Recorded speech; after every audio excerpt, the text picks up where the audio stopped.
Well, good evening and welcome to another thrilling episode of Community Forum. My name is Steve Fradkin and I'll be your host today.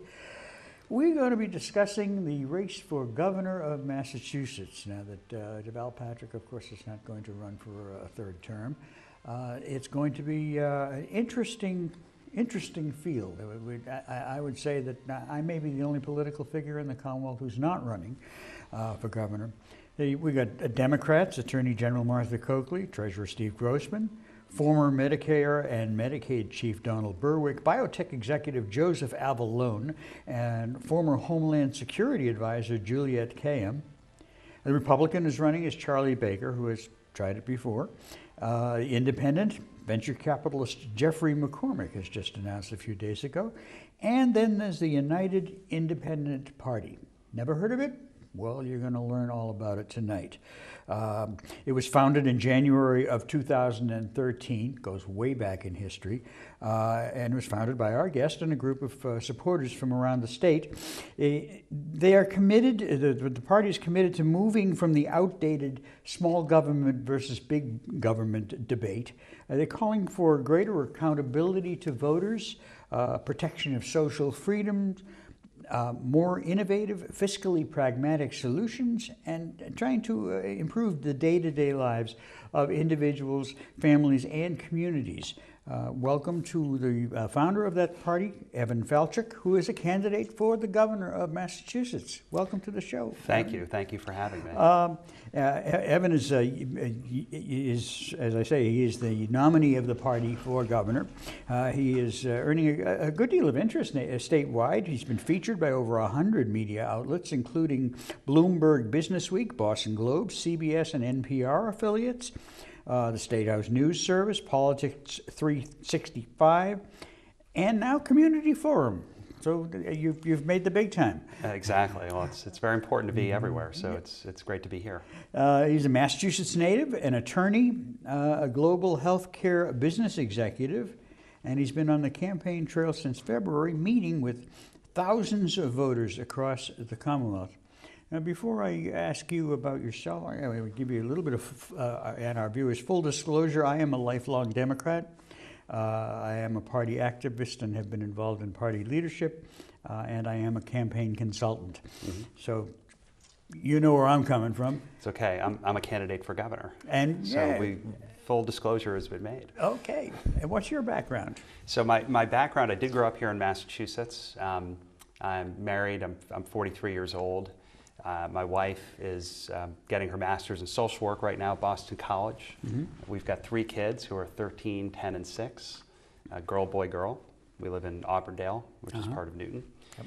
And I was a lawyer, as you said, for the first 5 years of my career down in Washington, D.C. 99, moved back to Massachusetts to join Best Doctors, which is a global healthcare business, helps people make sure they're getting the right diagnosis when they're facing an illness. Mm-hmm. And I was the member of the senior executive team. I was the president, I was the chief operating officer, vice chairman.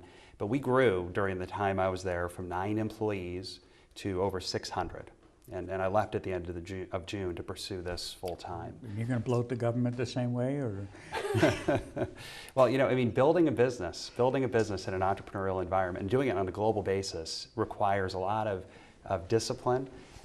It's a challenge to grow a business in especially an international business. But to know what it's like to do that on fixed resources with the knowledge that you have to make do with what you have. You don't have the ability to suddenly generate new revenue just because you need it. Is a discipline that I think a lot of people want to see out of our government. It's one of the reasons that I'm running. Mm-hmm. So tell me more about why you're running. Why? Yeah, our political process, as I think all of your viewers know, has become it's become very polarized. That we know from what we've seen, certainly in Washington lately. But it's also become very disconnected. Voters will tell you, and certainly from what I've seen from meeting with so many thousands of people, but also polls that we've done and that have been published nationally, like the Gallup poll that just came out last week, people don't feel as if the parties are representing the priorities that they want to see. The sense among voters is that there's a left-right debate that's been happening in our country for decades. And getting more and more vicious every day. Indeed. And what they're looking for is people that want to have rational, reasonable, thoughtful conversations about the issues, not ideological talking points. And there are people of very good will all the way across the political spectrum. Yes, 53% of voters in Massachusetts are not enrolled in a political party. And that amount is actually increasing. And it is. And we actually have the largest percentage of voters that are independent is in Massachusetts in the country. So, and yet what's interesting is that the Commonwealth votes overwhelmingly Democratic. They do, absolutely. And the vast majority of our legislature and our entire District of Columbia delegation is Democrats. Absolutely. There's this shift that's happening in our country. So if you think about the values that United Independent Party stands for, pragmatically progressive, fiscally sensible. Okay, and we can talk a lot about what those things mean because I did pick those words for a reason. It is the combination of values that most voters have. They want to protect people's civil rights. They believe everybody is equal. They do believe that we have an obligation to take care of those who need help with programs that work. They also believe that the government should spend money wisely, and things that don't work ought to be stopped, things that do work ought to be replicated. And the problem that voters have, especially here in Massachusetts, is where are you supposed to go if those are the two things that you want? Most voters believe that neither of the two parties represent the combination. So if you say, listen, what's really important to me is protecting people's civil rights. What's really important to me is that everybody is equal. What's really important to me is that we take care of those in need. You really only have one place to go, and that becomes the Democratic Party. There are Republicans who say they want that too. The trouble is the National Republican Party is so off, right, and it is not acceptable. And when you think about the way that campaign fundraising works, Democrats and Republicans, they're allowed to raise $15,000 a year per person for their campaigns. Independent candidates like me are only allowed to raise $1,000 per person per year. A lot of the money for those parties comes from interests across the country, and they expect something in return. It makes it very difficult for candidates who want to just say things like they are, just say things that other people won't say about things that are going wrong in the way that our process works. They can't make it in through the party system. So creating a new party is all about providing a new avenue for people that are smart, independent thinking people to be involved, from whatever background they come from, to be involved in our political process. Now, does your party have a platform? Absolutely. And it starts with this notion that pragmatically progressive, fiscally sensible. And I believe, and what I've seen, is that the number one issue we face in our state today is that people do not have either confidence or faith in our state government. And we need our government to do all sorts of very, very important things. But when people tell you, as I've heard so many times from people, that they believe that the system is rigged, that they don't really care about how the money is being spent, that it doesn't matter who we elect because the same priorities are going to be pursued, that's a problem. That's corrosive to our democracy. And I think that we have a tendency to feel complacent and comfortable with the fact that, well, I had one person tell me, the State House has been here for 300 years and it's not going anywhere anytime soon. Well, I'm sure they said that about lots of things that people thought were permanent. Said that about the old man in the mountain. Right, well, that's a good example. So we have an obligation to preserve and strengthen those underpinnings of our democratic process, which means we have to have trust and faith in our state government. The number one way to address that issue is to go right at the budget and to say, put it very simply, go through that in a very open and transparent way. If only 3% of the state's spending is misallocated, spent on things that we don't think are necessary, and could be reallocated to things that are necessary, 3% equals $1 billion a year. $1 billion, that's a lot of money that could be spent. Now when people hear... a lot of ice cream cones for that. Indeed. And when voters hear that, to use a very small example, in the State House they spent last year over $300,000 on bottled water. and voters see that, and they see $15 million on furniture, tens of millions of dollars on things like printing expenses and other administrative costs, hundreds of millions of dollars in tax breaks to large corporations to support their businesses.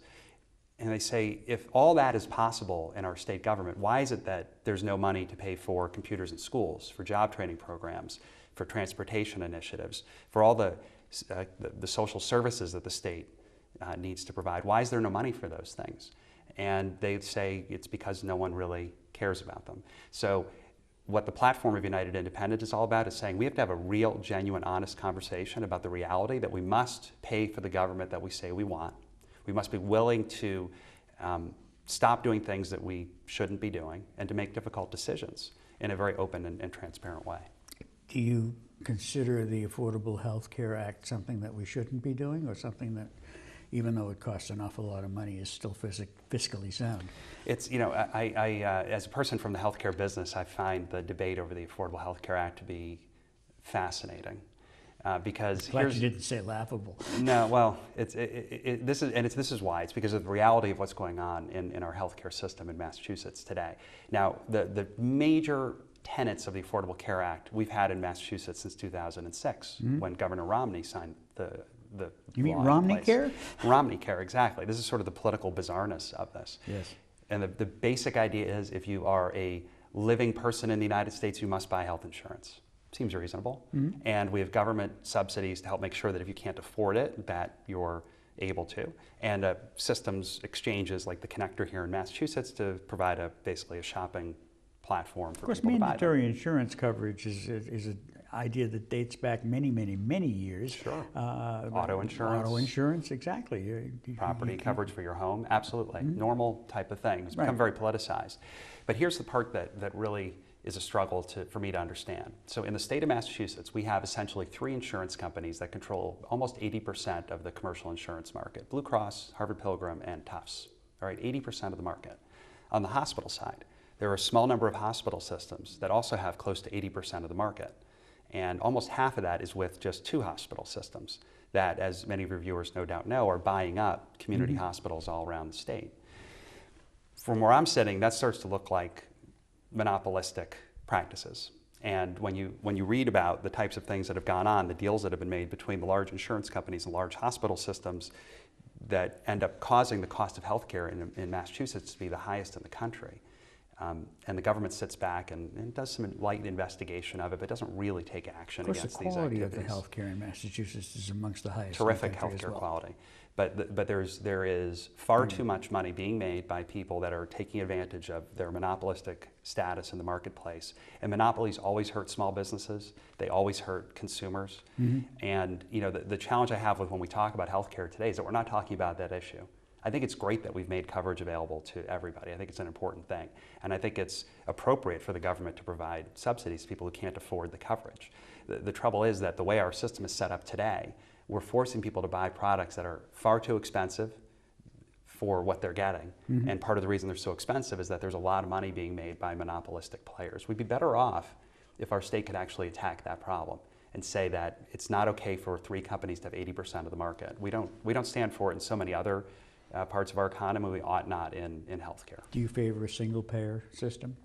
I don't, only because, not for any ideological reasons. I just don't think it's the most efficient way to go about making sure that healthcare is paid for appropriately. With that said, I don't see an ideological problem with it. My issue today is the fact that we've got these monopolistic practices in place, and that needs to be broken up. And we should be looking at a different way of doing what we do with healthcare. Since 1858, when I was just a little boy in Massachusetts, there has not been a governor who is either a Republican or a Democrat. Why are you running as an independent? Well, you're not really running as an independent. You're running as a third-party nominee. But why? Why do you? It's like jumping into a pool of acid, isn't it? I don't know what it's like to jump in a pool of acid. Neither do I. I can only surmise. But then I've never run as an independent for anything. That's right. So I don't think that is exactly the comparison. But I'll say this. We're stuck in this rut in our country between the left and the right. We're stuck in an environment in which people are seeing that they want alternatives. They want something that isn't the same old, let me read the same talking points back and forth to you. And they've been able to be successful at it in some places. And the Northeast is really the hotbed of the independent movement. Maine elected Angus King as a governor twice as an independent. And they recently elected him to the U.S. Senate as an independent, which is, they could use some more independence down in Washington. He's going to have to caucus by himself, though. So far, but I think that will be changing. Part of what I'm creating here in Massachusetts, so this isn't just an idea, this is a reality of a trend. That's what's happening in the Northeast. Remember I mentioned before that we are by percentage, we're the #1 state in the country in terms of independent voter registration. The other, 4 out of the other 5 in the top 5 are in the Northeast. And the Northeast has always been a place where important social progress has happened and started, and it's happening in our politics too. We know our country is stuck between these two poles, and in the Northeast we're inventing what the solution is going to be. So creating the United Independent Party and making it an official party which has a particular legal definition, the way to do that is someone runs for statewide office, they get 3% of the vote, about 75,000 votes, and you become an official party. That provides much easier access to the ballot. Different fundraising rules now suddenly apply to you. 63% of the races in our state legislature over the last 2 election cycles had no opposition. You may know, or many of your viewers have had the experience of going to vote and you get the ballot and there's just one person on it. I know neither of the representatives who represent Stoughton have opposition. Right, and that's happening all over the state. So the opportunity. And as a paid political consultant, I resent that. Exactly, they're hurting you. It takes money off my table. Indeed. So the real important thing for us to do, and the chance that we have to create this as together to make this a reality, is the opportunity to create that new party and to start drawing in some of those smart, independent candidates into our politics. People who otherwise would see no avenue to get involved in the political process, and to have those races be challenged, and I think we had a good chance to win a lot of them. And when you think about the fact that in Massachusetts, yes, 53% of voters are unenrolled, 35% are Democrats, 11% are Republicans. It's not hard to think of a world in which by 2016, the next 2-year election cycle for the legislature, United Independent won't be a third party, won't be a new player in the landscape, but rather the second party in Massachusetts. And that would be, from a national perspective, a really important development. It would show that there is a way to get out of this. And it isn't part of your running for governor then is a mission to build the party itself. That's right. I mean, it's an uphill battle to run for governor. I recognize that, and I feel strongly that I have a great opportunity. Even if you're a well-respected, well-known Democrat, it's an uphill battle. It is for everybody, but it's an very open field, and it'll be very interesting to see. But this is about something larger than one candidate in one election. This is about the true opportunity to have this new approach to doing politics in Massachusetts, this new platform, a new way to engage voters that's just completely separate from the two parties and from the interests that fuel those parties. And that's a pretty remarkable opportunity, and the power of an idea like that and a reality like that, when people see that the train is moving, it's leaving the station, it's happening, and the number of people that are getting on board it is exciting. Did you ever consider getting involved in one of the two parties in Massachusetts and trying to change them from within? It looked like, if you were to go back to 2012, and that, obviously it was a presidential election year, we had the Senate election, it looked to me that it was possible that the Republican Party was up for some kind of a new independent way of looking at things. And I certainly think a lot of people thought that when they saw Scott Brown and what he was talking about as an independent. I think the reality, as you got closer to it and looked at it more closely, and certainly I found this, is that it was mostly about creating a foothold for what we think of as national republicanism here in Massachusetts. And that's why people don't vote for Republicans. That's not what people are looking for. Right. They want pragmatic, practical, realistic solutions that take into account the reality of life in the 21st century. So I don't have a lot of confidence that the parties are interested in that kind of a thing. It's interesting that you say that. As I mentioned at the beginning of the show, I'm a Democratic Party activist. I was a member of the Democratic State Committee for several years, and during that period of time, I was a member of the Platform Committee, and argued for and won a major change in the way the platform is written, in that rather than advocating specific certain specific positions on issues. It advocated values instead. Now, to me, that is a significant change in party thinking. And it met with a lot of resistance, but I was really happy that we were able to do that. So that instead of saying we favor a specific health care plan, for example, we said we favored health care coverage for all people. Right. And however the legislature comes about that, what that allowed the people in the party to do was have their own views, right, and still be within the structure of the party philosophy. Mm-hmm. And so you say you don't necessarily think it's possible to make those changes from within. It definitely is. There's no question about it. Well, and I think that's, first of all, I think that's terrific to be able to advocate for that and to see that kind of change. And I love that way of doing it. You know, I think in business, one of the things that really good businesses do is they're able to have a mission statement, a set of values and principles that what they're about. Underneath that then becomes a lot of very specific things. But there's no question when you walk into really great companies that you can look at it, you can say, I know exactly what that company stands for. I know because they've got it written down, but more importantly, the people there know what it means. And I think that's one of the really, really important things that people are able to create. So is it possible? Of course, a lot of things are possible. But what change is, and I think what you've described is a really great example of that, it's people that are brave enough to go and advocate for what they believe is right. And that's the kind of thing that we need to see more of from our elected leaders and from the people that want to run for office is put yourself out there, take a position, stand for something. Whatever it is, stand for something. That's the kind of message that I think is extremely important for us to get across as leaders. And would you say then that the 53% of Massachusetts voters who registered themselves as unenrolled don't stand for something? No, I think they do, in fact, and I think it's fascinating because it's not just about the 53% of voters. I think it's very fascinating because when you look at a voter registration form and you realize how much of a pain it is to go and actually change your registration from one party to the other to unenrolled, or to enroll and actually think about the fact that, I don't want to enroll in a party, it says something about what's going on with the parties. There's been a lot written about the fact that people don't like to join things anymore, that Bowling Alone book that came out many years ago. I actually don't think that's true. I think people join perhaps more things today than they ever have because of the internet and the ability to associate including the yourselves. roles of the unenrolled. Yeah, that's true. But I think what people don't like is being connected to things that they don't feel represent what they are all about. And politics has become very, very polarized. And if you're a person who's not a party activist, not someone who's been working in the party for, and just sort of has an interest in politics because they care about it, the idea of saying, yes, I'm going to put that letter on my chest that I represent, that party represents me, is a lot to ask people who are paying attention to these things, who don't want to be associated with whatever party is. They say, I hear it all the time from voters, I just want to think for myself. Now, I hear it all the time from voters, too, who are registered in those parties. They say, yeah, I'm a Democrat or I'm a Republican, but I vote for the person. I like to make my own opinions. That's the American way. That's how Americans think. It was John Volpe's campaign theme when he was governor, when he ran for governor. Yeah. Vote the man was his campaign slogan. Right. Because he knew in Massachusetts he was the Republican. Right, I know.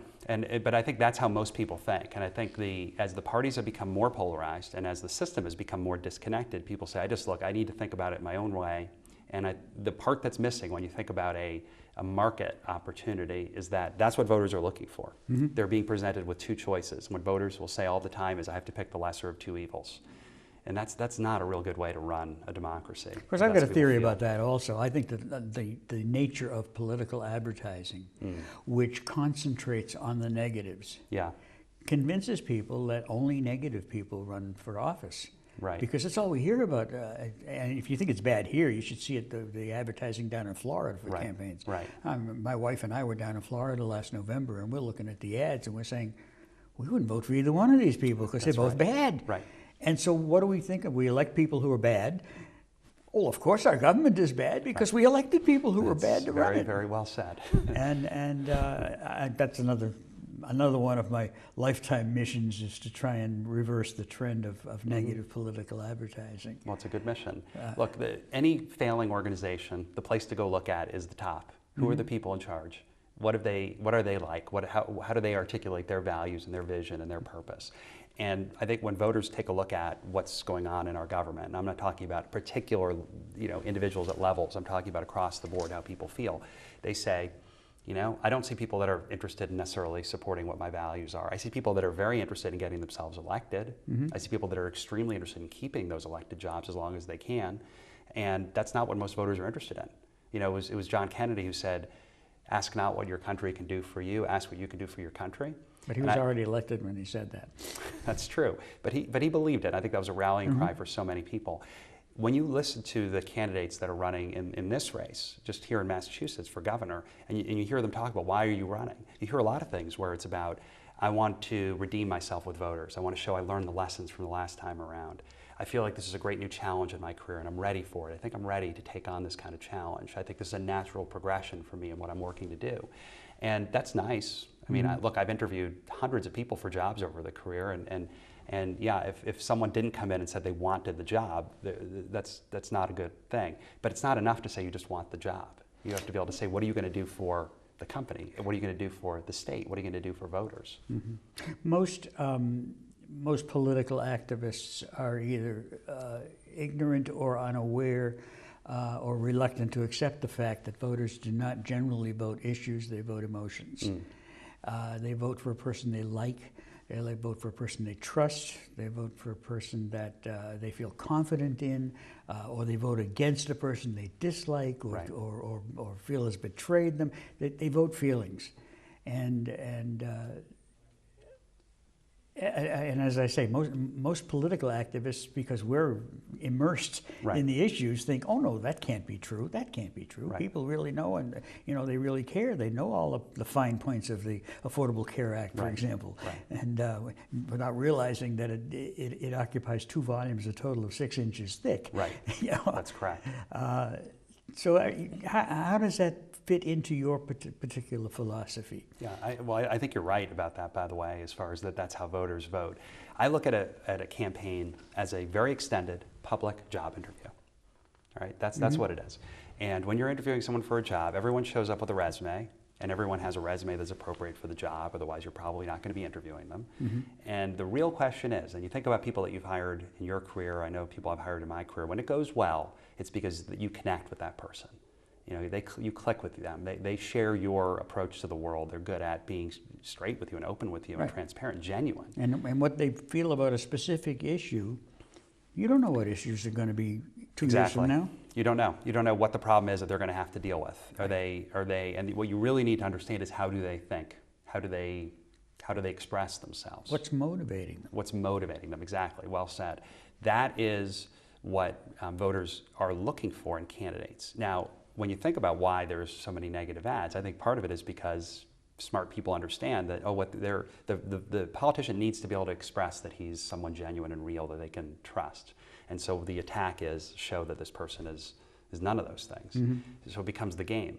And that's where, if the politicians don't have actual substantive views on issues, because a lot of them don't, because they've been sort of cleansed of them in climbing up through the ranks, because they're trying to satisfy so many different interest groups at the same time. It's hard to take straight positions on things. You're not going to find people talking about healthcare in the way that I just did, because so many of the donors to the party candidates come from those highly regulated industries.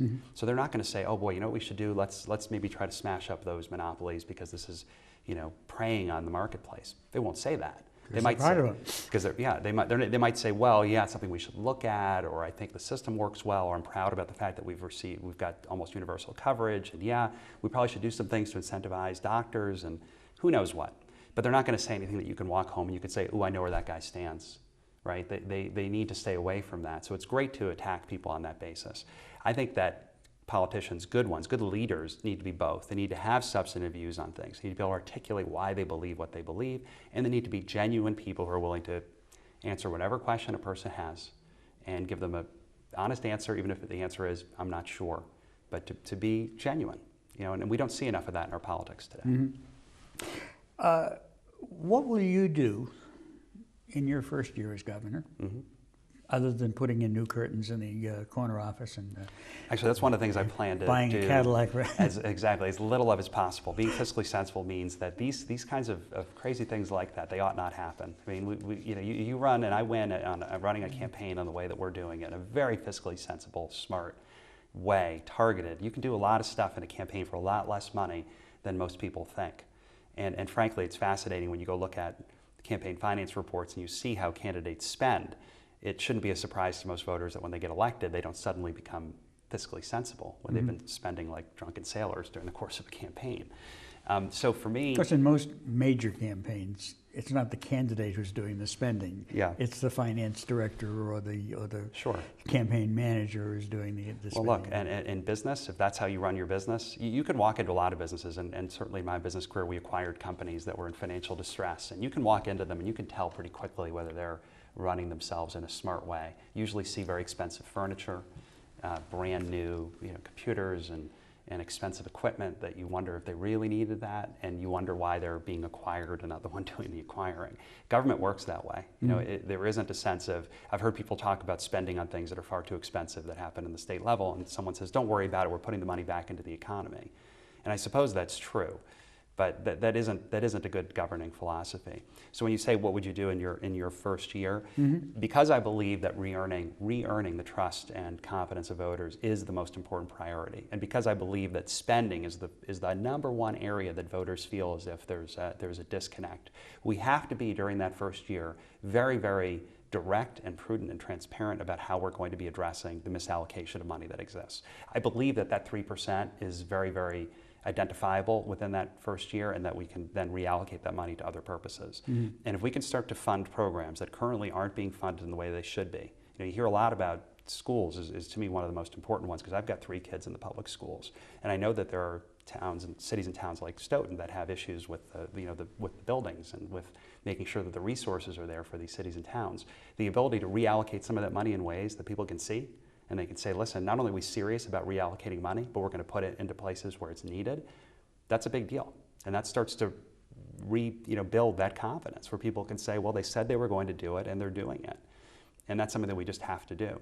And the other thing that I think is also very important is, look, if I get elected with the campaign finance laws the way they are, with the 2 tiers, $15,000 for Democrats and Republicans, $1,000 for everybody else, we have to change those rules. We have to have an equal playing field, and we have to reduce the amount of money that comes into our political process so that the debates can be much more about the substance of the issues and less about who's spending the most money and buying up the most airtime for the kinds of dialogue that you're talking about. So those are things that they're big, but I think we need to be able to take on big challenges. Now, you talk a lot about spending, which of course is one half of the fiscal equation. Yeah. The other half of the fiscal equation is revenues. Yep. What would you do about revenues? Yeah, well, the first thing is that I prefer to call those taxes. Well, you can call them whatever. Yeah, there's taxes, there's fees, there's taxes and fees. all different fines and so forth. There are all different ways of a state bringing in spendable money. Absolutely, and we have to be willing to pay for the government that we say we want. And if that means that you need to have higher, whether it's taxes or fees or other things like it, we have to be bold enough to say this is what's needed. I look at the budget. If you look at the spending over the last 10 years in Massachusetts, the state budget, pretty much every major category of the budget has been reduced over the last 10 years. Every single one of them. Through Democratic and Republican administrations, it's been a downward trend. The spending that has changed has been more money is going into healthcare than ever before, and that's part of some longer-term trends of things that are happening. That's not really that terrible. Yeah, that we're taking care of people and helping them live. No, it's good that we're doing that. It's just the problem is all the other ones are going down. Yeah. And so if you're dealing with things like local aid, if you're dealing with things like services for homeless veterans and for others that are in need of help, or the transportation infrastructure that we've underinvested in for decades, those things don't get funded, and we sort of keep kicking the can down the road. I look and I say, we grew up in a world where we have great highways and these roads and bridges and rail lines and water infrastructure and all these great things that were built during generations, after World War II and even before, when we built things in this country. And those things last for a very long time, but we're nearing the end of the life of a lot of those things. The interstate highway system is Eisenhower administration. Yeah, I mean, that's 60 years ago. Yep. That's a long time ago, and we've become stuck. Think about the South Coast Rail project that, part of it will run through here. That has been studied for more than a decade, well more than a decade. Debated, planned for. Well, there's a lot of opposition to it as well. Absolutely. Because there's no question it's going to disrupt traffic and other environmental concerns here in Stoughton. Absolutely. However, 10, 15 years of debate over a project like that ought to be enough to where we can actually make a decision on things. Things like Cape Wind, wind energy off of Cape Cod. They've been trying to build for, again, more than a decade, and we're stuck. We can't get it done. And I think it's something that for most voters, they say, what's happened in our country? Because it used to be we could build a railroad all the way across the country. What's happened, I think, is that we're too concentrated on issues that are so serious, like people of the same sex living together. Right. There are some things that government just has no place in. That's right. And even as a liberal, I believe that government shouldn't be interfering in private lives. Right. So this is the problem, because those issues become, they're great for, making political hay out of. Yep. And there's people that are activists, not like you, but there are activists out there who will get very excited about these different issues, and it'll become the whole focus of debate. And it's why our political process is disconnected. It's why I feel compelled to create a party in order to counter that. So we can have that debate be about things that are not like this, where they become just purely divisive. The fact that think about in issues like women's reproductive health, which is something that we ought to be it's Massachusetts, it's 2013, this shouldn't be a political issue. No woman should be walking around Massachusetts thinking that her rights are at risk. And yet, even here in Massachusetts, people have to worry about that. The funny thing is, though, is that people don't worry about it. They are at risk, but people don't worry about it. Right. People are basically complacent, thinking that, we've already got these rights. We don't have to worry about that, Right. Yep. It's like not worrying about the asteroid that's going to hit the Earth. Right. Well, it won't hit in my lifetime. That's right. It might. Yep. Yeah, no, look, our country is a very unique thing. The notion that here's a place where people can be treated equally, where we have all sorts of freedom that we take for granted that other people fight and die for. We have an obligation to maintain that and to make sure that it continues into next generations. It is, we didn't suddenly become not human beings because we're American. We're subject to the same weaknesses and frailties that humans have been subject to throughout history. So we have an obligation to make sure that the brilliance of the people who created this country, the knowledge that it's hard to maintain a democracy, but that we would always have people who are willing to stand up for it. That's the challenge for people in this time, is to do that. And I think a lot of people will look back at this era, sort of 2013, 2014, with the divisiveness in the politics in Washington, and it may have sort of pushed things over an edge, that we reached a tipping point where voters said, I'm in the majority of people who think that this system isn't working right, and I'm just going to check out of it. I'm going to create something new. I'm not going to stop voting. Only 27% of people voted in the special election for the Senate. Maybe I think that's really going to be the low point. I think that's going to be that will be one of those things that you'll look back on and say things started to change after that. This new party will have been created as of 2014. Maybe I'll win, but there will be by 2016 a second party in Massachusetts, United Independent. We'll start to see these new candidates coming in. People say that's where it started to change. It was right there in Massachusetts. A lot of national things do start changing here in Massachusetts. Absolutely. I remember when the British government was the incumbent. Tell me about the voters that you've been meeting as you traverse our great Commonwealth. Yeah, fascinating, absolutely fascinating. And the way I've been doing it, I've been in more than 50 cities and towns across the state in the last several months. I've met, as you pointed out, thousands and thousands of voters. And I do it in a different way than what we tend to see on television. You break into their homes and wake them up. Yes, that's different. That would be different. I haven't done that yet. But there are so many different places to go, fairs, events, in people's homes, but invited, in businesses, and have an opportunity to have real conversations with people. And you see a lot of political candidates, and they show up in a diner and disturb people while they're drinking coffee and introduce themselves and say, hi, please vote for me, or maybe just not even please, just vote for me. That's not really engaging with people. I'm more interested in having a conversation and finding out where are voters' minds at. What are they thinking about? And I've had some interesting experiences. I was in Lowell, for example, over the summer, and meeting voters as they were walking to an event at, it was a fireworks show. And I was with a group of my staff and volunteers, and we were just meeting people, and we had signs, and we just met so many people giving out literature about the campaign. And a woman with her husband came over and said, who's this Falchuk guy? And I said, well, it's me. And she said, well, that's interesting, because as I was coming across the bridge with my husband, I asked him the same question. He said, I don't know who he is, but whoever he is, he's not here, because they don't come here. So she said, I'm voting for you just on general principles because you showed up. Now, If they had to ask It's who nice. this Falchuk guy was, you need better photographs on your campaign literature. Exactly, but it was telling about a situation in which voters feel as if the political candidates and leaders just don't pay attention to them. I've heard similar stories across the state. I was in New Bedford just the last couple of weeks, and I was talking with someone there who is a business owner and is active in their community. And she said, you know, the perception from people here in New Bedford is that people inside of 128, particularly in Boston, don't pay attention to those of us down here in New Bedford. The week before, I was in North Adams, and I was being interviewed by a reporter there, and he said, it's great that you came here because a lot of candidates don't pay attention to people in the western part of the state.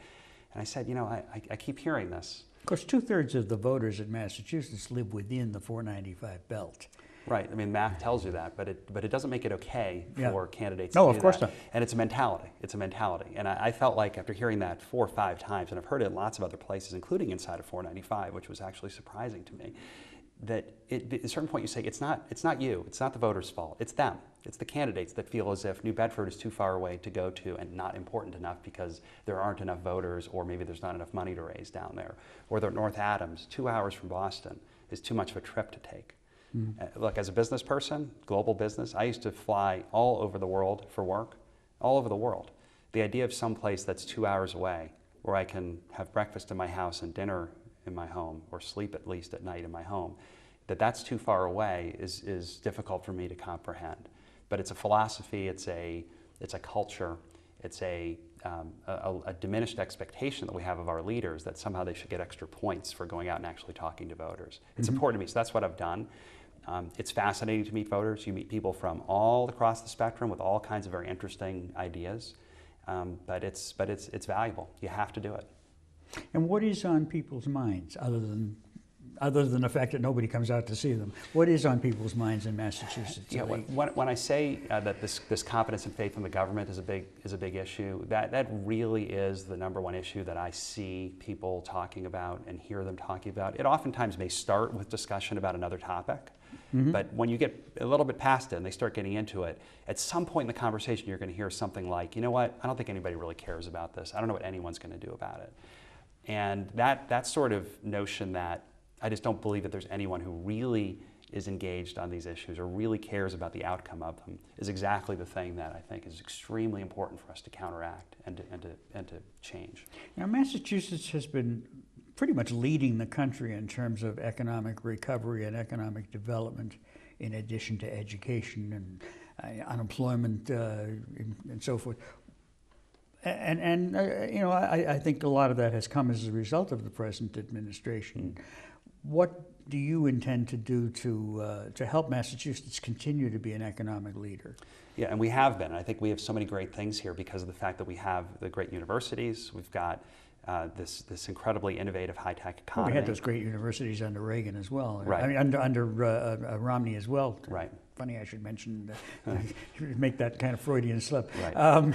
But because Romney tried to shut down some of our state universities. Right. Well, they are truly engines of economic growth, and there's a very important point though that comes with this, which is that, you know, if you go back 40, 50 years in this country, the idea of how you grow our economy is that there would be big factories, manufacturing that would come and would hire low-skilled workers, pay them a good living, they could retire with some kind of a pension and have all this development that happens around it.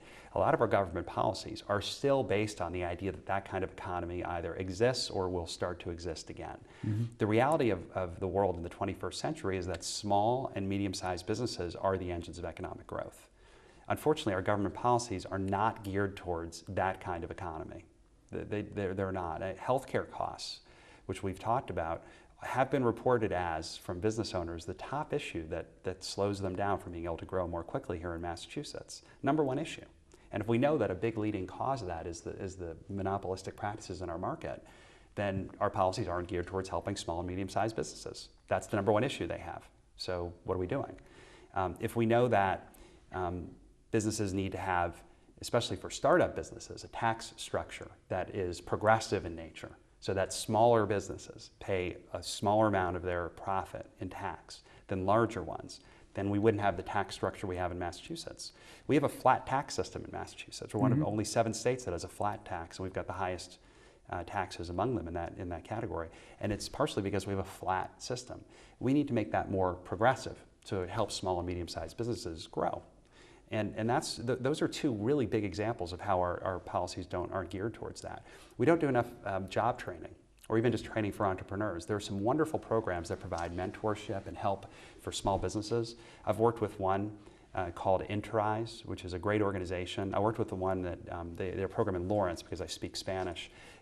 My family comes from Venezuela, but there's a huge Dominican community in Lawrence, and there are small business owners there who are starting businesses, tiny ones. It could be anything from a laundromat to a restaurant to even small service and manufacturing type businesses, where they've got all the drive that you need, all the energy and the moxie you need to be a small business owner, but they don't have the network of people to support them. They don't necessarily have the skills of how to manage cash flow and how to make sure that they're complying with the regulations that are required. They enroll people in a year-long program called the Streetwise MBA. They get a mentor at the end of the program, and they have these fabulous results. You can go to blocks in Lawrence and you can see where those businesses are. They become the foundation of a strong, revitalized community. So they run 5 programs in Massachusetts. Last year they got $75,000 in funding from the state. This year they got only $35,000 because, once again, there's not enough money. Right. Most of their money comes from private donations, which is terrific. But I see programs like that and I say, that ought to be the centerpiece. That kind of thing ought to be the centerpiece of the state's economic development efforts, not some extra add-on. They actually work, but they're not the centerpiece of development. So when I talk about being pragmatically progressive and innovative, there are so many things that we can do that we're not doing. And what it takes is leadership to say, this is something that works, this is something that we ought to be implementing. Let's reallocate money from old programs that don't work and put them into this. But I've got to say also, with respect to the specific things that you just mentioned, some of those things are being done. For example, Stoughton Chamber of Commerce and Neponset Valley Chamber of Commerce provide those networking opportunities and provide those educational opportunities for people who need to learn how to, for example, the Neponset Valley Chamber of Commerce has an HR council that meets every month, and they discuss HR issues. Absolutely. And how to deal with them and so forth. I think the chambers do great work on that. The Small Business Development Centers, which is a part of the SBA, Small Business Development Centers in Massachusetts does research for small businesses, does training, runs seminars that are free for small businesses. I know I've taught some of them, so I'm aware of that. So it isn't necessarily that the job isn't getting done. It just may not be getting done by government, but it's getting done in the business community. Absolutely, and I think the business community should be proud of the things that it does. Now, but when you think about people in underprivileged areas, they don't know what the Chamber of Commerce is in Lawrence. No, they don't. They don't know that you can go to the Small Business Administration and they'll offer you these kinds of help. Right. And they're not going to trust that that's going to really be free and it's really going to help them. You have to look at it in a very holistic way and say, how do you go and actually help people that don't know to go out, who to reach to for help? And that's where I say that the sensibility of our government programs, which is geared towards, look, if you don't try to start a business and you don't work, you're going to get assistance. If you fail at starting your business, you're going to get assistance. But if you actually take the risk of trying, it's going to be hard for you to find how to get assistance. And we ought to be giving those folks a helping hand, because that becomes the real foundation for building a community, right? I mean, every community that's been successful in this country with immigrants, with people that are poor or disadvantaged, is because people are able to pull themselves up out of it. Yeah. And we should be doing so much more as a state to help make that possible. You got no business, you got no community. Right. It's well said. And or you got tremendously high taxes. And there are communities in the vicinity of our listenership that can attest to that. And,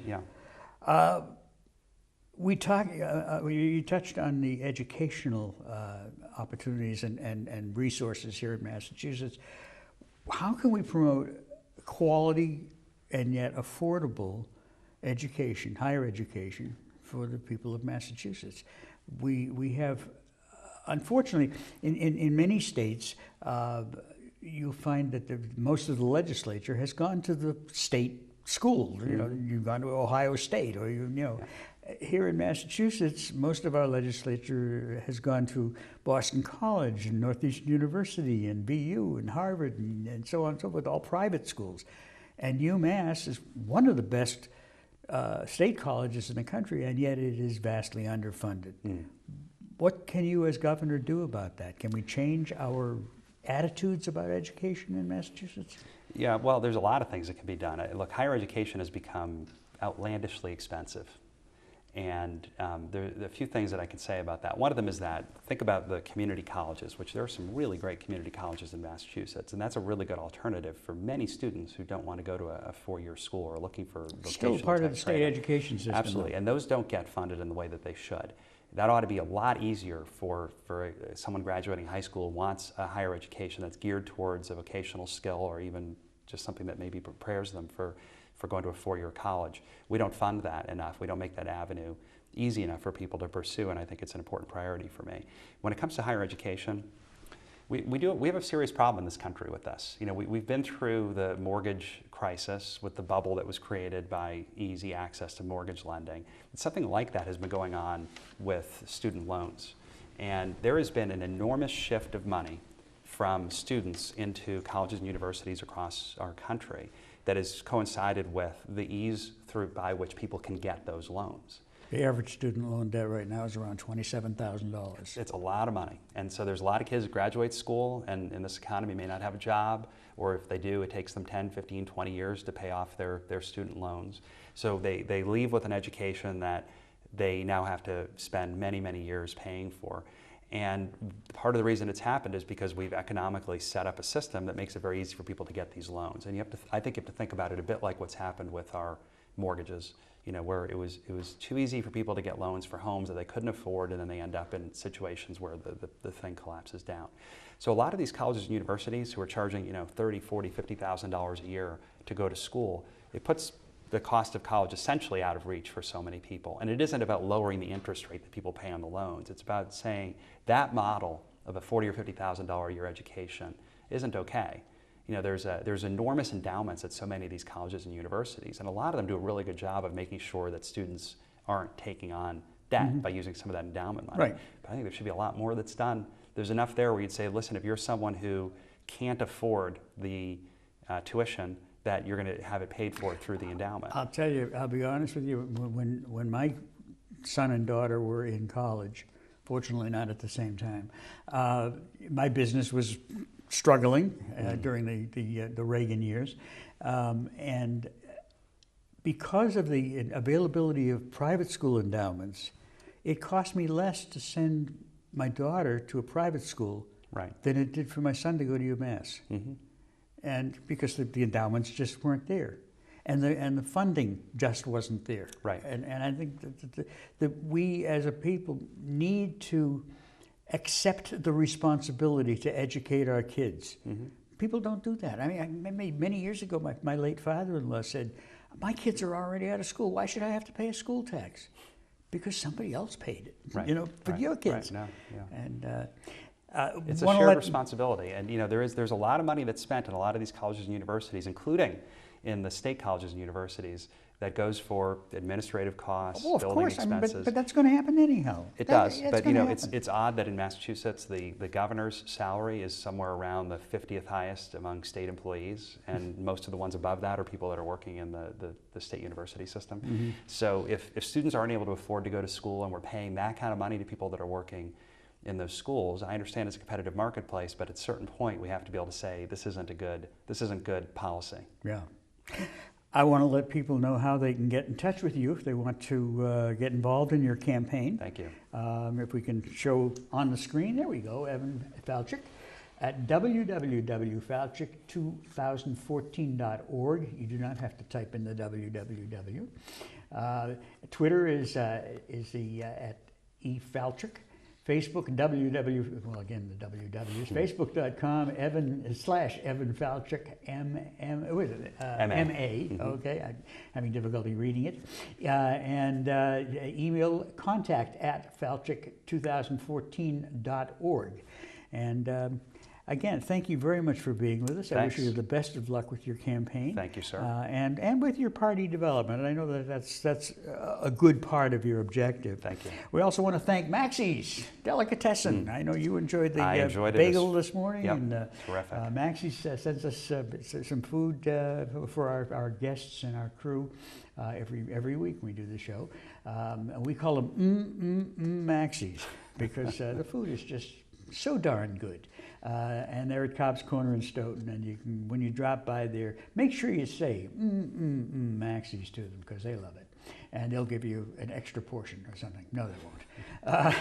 Also, we've got the American Cancer Society is looking for volunteers to drive cancer patients to and from the treatments.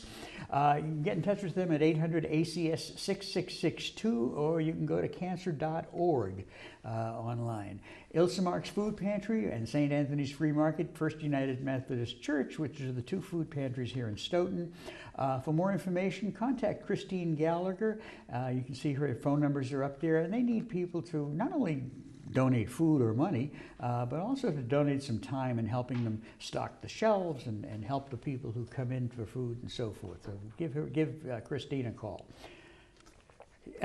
Jessica at Meals on Wheels is also looking for your call. They need people to go around town and deliver some hot meals and some warm conversation, perhaps. 781-344-8882, extension 2, minimum commitment, and it's a very rewarding activity.